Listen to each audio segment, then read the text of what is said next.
Ada dua kesalahan yang sangat fatal sekali yang sering banget nasabah lakukan ketika dia sedang galbay pinjol. Nah, di sini saya pengen kasih tahu agar kalian itu tidak bahaya ketika melakukan galbay pinjol.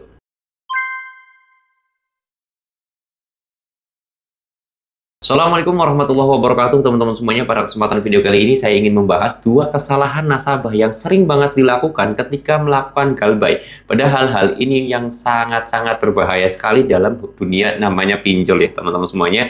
Dan di sini saya pengen kasih tahu buat teman-teman agar kalian jangan pernah melakukan kesalahan ini dan jadikan sebagai pelajaran, karena mungkin berdasarkan pengalaman juga ada hal yang mungkin kalian harus hindari teman-teman ya.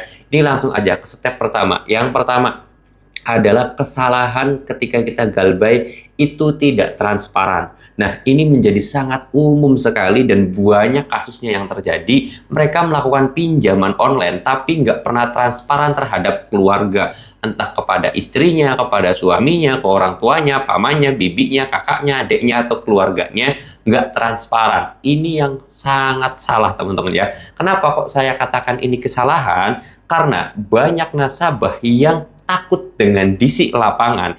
Itu mereka takut datang ke rumahnya bukan karena takut karena disinya, tapi takut ketika ada disi yang nanganin itu suaminya, yang nanganin itu istrinya atau bapaknya, keluarganya gitu kan. Jadi semua keluarga pada tahu. Mereka pada takut di situ tuh. Nah, dari sinilah makanya saya bilang jangan pernah melakukan pinjaman online ini tidak pernah transparan. Harus transparan teman-teman ya, karena mereka sudah berani melawan disi pinjol, mereka sudah berani blokir nomor pinjol, mereka berani ganti nomor HP, mereka berani pada ganti reset HP, ganti WA gitu kan, mereka berani. Tapi ketika ada disi datang ke rumah, mereka takut. Kenapa takutnya? Takut orang rumah tahu. Kenapa? Pada saat awalnya mereka tidak pernah transparan ketika melakukan pinjaman.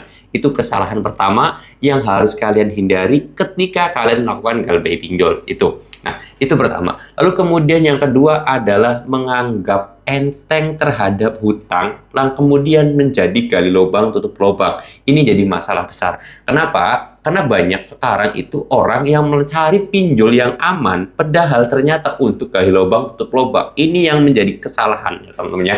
Jadi jangan menganggap bahwa oh iya galbay di aplikasi ini aman, terus kemudian bunganya kecil, hutangnya juga kecil, nggak apa-apalah saya gali lubang tutup lubang dulu, nanti kalau ada uang saya bayarin.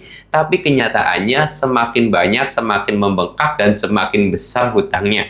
Masalah semakin gede yang membuat orang-orang itu menjadi terjun ke dalam jurang pinjol. Oleh sebab itu, saya sarankan banget buat teman-teman semuanya, ketika memang sudah tidak mampu bayar, sudah tidak ada uang cash lagi, kita udah ikhtiar semaksimal mungkin, tapi ternyata memang belum cukup atau belum mampu untuk bayar hutangnya, lebih baik kalian galbay dulu, jangan melakukan gali lubang tutup lubang sekecil apapun, ya. Ah, cuma 300.000 bang. Sayang nih kalau bulan ini telat, nanti kredit saya jelek, saya minjem dulu di aplikasi lain, cuma 300.000, nanti juga bulan depan bisa saya cicil. Nah, itu penyebab hutang kalian jadi semakin banyak, semakin besar, dan semakin gede masalahnya, diteror di mana-mana, yang membuat kalian sampai detik ini pusing, stres, 7 keliling. Ya enggak? Nah, ini belajar dari pengalaman saya juga, mudah-mudahan buat teman-teman semuanya yang belum mengalami dua hal tadi, tolong jangan pernah lakukan dua hal tadi atau kesalahan hal tadi yang saya sebutkan, karena ini sangat berbahaya. Kalau belum transparan, segera transparan kepada pihak keluarga, karena itu menjadi hal pokok utama biar teman-teman semuanya tuh bisa terlepas dari jeratan hutang. Oke, kalau misalkan terjadi cekcok bang, takut berantem, yes, saya akuin pasti ada. Kenapa? Ya pasti keluarga kaget gitu kan, karena kalian tuh tiba-tiba melakukan pinjaman. Tetapi saya yakin cekcoknya itu paling sehari 2 hari, maksimal 3 hari. Setelah itu saya yakin keluarga juga bakal bantu kalian, bakal dukung kalian. Seperti itu, oke? Mudah-mudahan video ini bisa jadi pelajaran buat teman-teman semuanya yang baru galbay dan yang sudah melakukan kesalahan tadi, segera hilangkan kesalahan itu dan perbaiki yang tadi saya sebutkan. Saya menutup video ini dengan kata, Assalamualaikum warahmatullahi wabarakatuh.